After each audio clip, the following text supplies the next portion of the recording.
her bir insan için onun milli mensubiyeti, onun gurur mənbəyidir. Mən həmişə fəxr etmişəm. Bu gün də fəxr edirəm ki, mən Azərbaycanlıyam.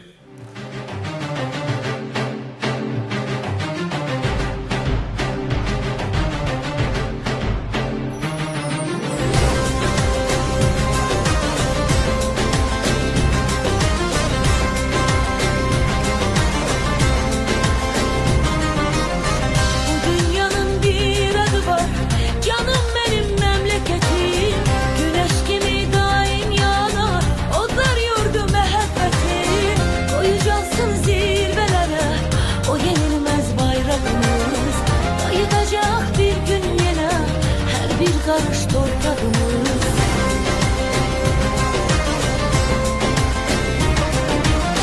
Her birinin öz yeri var, benim elim dolma diyar. Güzelliğine o bir bahar, geleceğe ışık saçar. Kurban olum Azerbaycan, bu müqəddəs torpağına. Bakı bir gildi evladına, koy sevinsin her bir ana. Kurban olum Azerbaycan,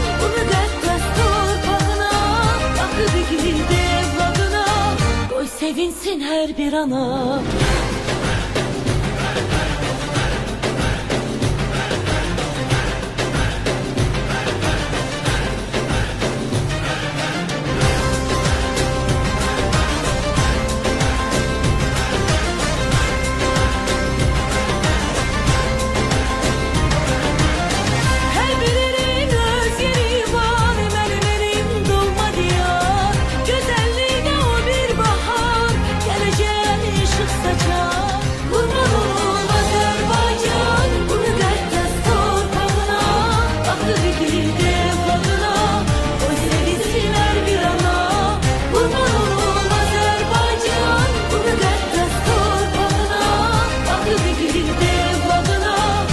Sevinsin her bir ana.